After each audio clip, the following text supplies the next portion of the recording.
On a un gros projet. C'est de refaire le toit de l'église. On avait reçu la promesse d'une subvention de 280 000 $.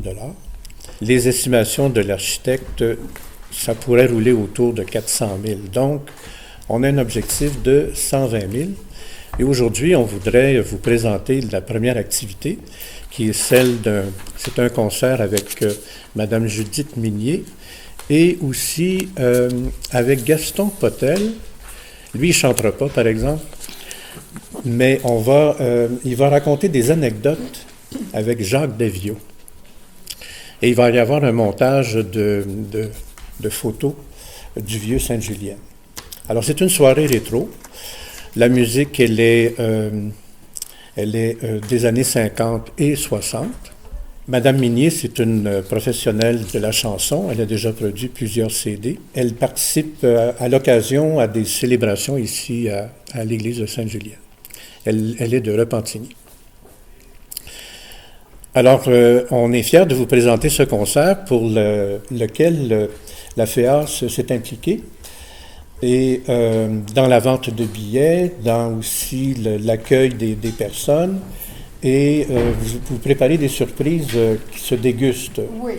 Des sucres à crème, toutes des petites bouchées, toutes individuelles, on donnera pas, mais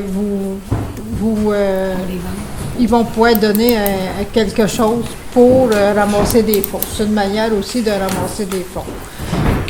Nous autres, on s'est impliqués, les dames de la FEAS, la semaine prochaine, on va tout préparer ça. Ça va être tout individuel aussi. Ça va être plus facile pour ne pas avoir de dégâts non plus. Ça ne sera pas gros, là, mais disons, c'est pas des grosses bouchées, mais ils pourront en prendre plusieurs. C'est dimanche le 15 mai. C'est si je me rappelle bien, à 7h30, c'est bien ça. Le guitariste sera M. Francis Veillette. Alors, la première partie, c'est des airs de la radio et des vieilles chansons qu'on trouve dans les vieux bancs de piano. Après cette première partie, M. Potel et M. Daviau vont prendre 20 minutes pour raconter des anecdotes sur Sainte-Julienne. Je vous en donne une, je ne sais pas s'il va la retenir. C'est un monsieur qui demeurait dans la rue du Cordon, il y a très longtemps. Il était tellement pauvre qu'il ne pouvait pas terminer la toiture de sa maison. Elle était en bois. Alors, il fallait qu'il mette un revêtement. Alors, il a ramassé toutes les cannes de conserve vides qu'il a pu trouver dans le village. Il les a découpées, puis il a fait son toit de tôle. C'est pour vous dire comment, à l'époque, on n'était pas riche, mais on était très débrouillards. Alors, M. Potel va raconter des histoires comme ça avec Jacques Daviau qui connaît une tonne d'anecdotes, mais en faisant bien attention pour pas qu'on puisse identifier aussi soit des familles, soit des personnes. Notre campagne de financement, on a commencé à Noël avec Clarence. On a présenté aux gens des petites enveloppes de famille en famille, de voisin en voisin. Ça circule dans la paroisse présentement. Et le GIDDS est arrivé avec un projet qu'ils vont nous présenter. Des commerces dans la municipalité. Et puis, on a laissé aussi une enveloppe si vous voulez faire des dons personnels. Puis, on va passer pour voir ce que ça va être donné dans les banques. Les petites boîtes. Dans les petites boîtes, là. Alors, là, vous laissez des banques dans chacun des commerces? Dans chaque commerce. Et puis, en surplus, on a laissé des enveloppes aussi. Le 15 mai, comme vous voyez, soirée musicale rétro. Et le 3 juin, c'est déjà confirmé, c'est un spectacle de fin d'année. La troupe Adam, alors ils ont loué l'église pour nous aider et puis ils vont faire leur spectacle. Les jeunes là, vont faire ça ici à l'église pour nous aider. Il y a les diplômes aussi au Havre Jeunesse. Remise des diplômes des finissants aussi en fin mai. Donc, tout ça va nous faire vont participer pour ramasser des fonds. Plus le temps avance, plus la mobilisation des gens se font parce qu'ils tiennent à conserver leur Église. Ça, c'est vraiment un cri du cœur que moi j'entends partout.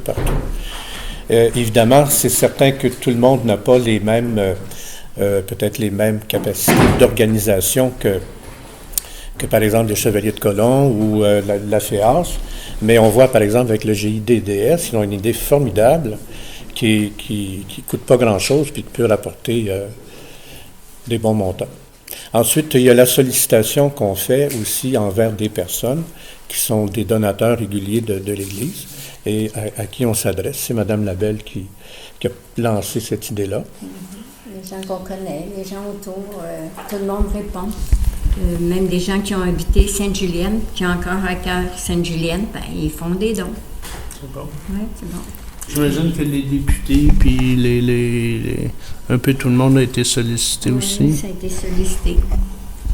M. Nicolas Marceau, on attend une réponse, ça devrait être positif. La municipalité va embarquer aussi avec nous. La réfection du toit de l'église, au début, c'était une toiture en bardeau d'asphalte. Le problème du bardeau d'asphalte, il y a seulement une durée de 20 ans maximum. Et ça faisait 4 ans qu'on demandait une subvention au gouvernement pour la réfection du toit d'église. Mais il y avait 2 jeux.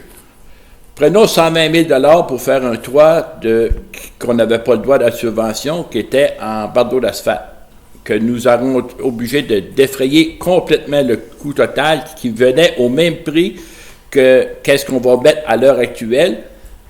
Là, on va le faire à la Tour de la Canadienne, qui va avoir une durée de 70 ans pour le même prix de 120 000 plus la subvention que nous avons reçue qui est de 280 000.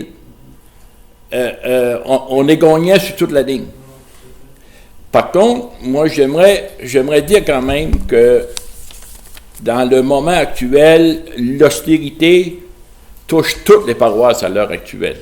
Qu'on le veuille ou qu'on ne le veuille pas, il y en a qui ont le moyen de donner, il y en a qui n'ont pas le moyen de donner. Puis ça, il faut accepter ça. Par contre, nous sommes dans un endroit patrimonial qui appartient à chaque paroissien de Sainte-Julienne et paroissienne. Nous avons reçu des valeurs de nos parents. Ces valeurs-là ont été transmises par l'Église, qui est où est-ce que nous sommes situés aujourd'hui pour la présentation de cette conférence de presse. Moi, je dis et je répète, si nous voulons que nos enfants continuent dans le cheminement que nous, et surtout dans les valeurs que nous avons reçues, il faut leur donner un endroit où ils pourront se réunir, qui est dans la maison du Père. Et moi, je pense sincèrement que c'est tous ensemble, pour le bien de notre paroisse, qu'il faut travailler. Je vous dirais aussi, nous avons parti cette campagne de financement avec beaucoup d'entrain en disant que tout allait marcher sur les roulettes. Malheureusement, les roulettes ont flanchi. Par contre, nous sommes des gens qui est très, très optimistes, autrement dit, optimistes en disant que nous allons réussir. Et nous allons prendre tous les moyens pour réussir. C'est sûr que dans la vie, c'est comme dans la vie, il y a des embûches. Les embûches, il faut les surmonter. Mais par contre, vous voyez, tous les gens qui sont réunis alentour de cette table, nous avons tous la volonté de réussir. Et nous allons réussir. Par contre, je dis et je répète, la campagne continuera tant et aussi longtemps que les montants ne seront pas recueillis. C'est à peu près ça. Ce que nous vivons présentement, ça a aussi un grand avantage, c'est qu'on est en train de trouver comment on va ouvrir davantage l'Église à toute la population. On avait déjà des petites expériences, mais je pense qu'avec la campagne de financement, l'Église de Sainte-Julienne va avoir une autre allure, sans que ça soit dramatique, comme dans certaines paroisses où ils étaient pris avec un édifice, ils ne savaient pas quoi en faire. Tandis que nous, on est en train d'apprendre, on va faire servir comment cette Église pour la population. Quand je vous ai dit tout à l'heure, c'est une campagne de longue haleine.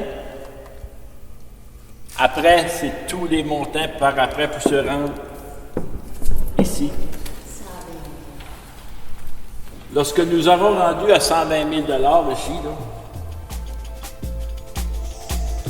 tout le monde va être content. Tout le monde va...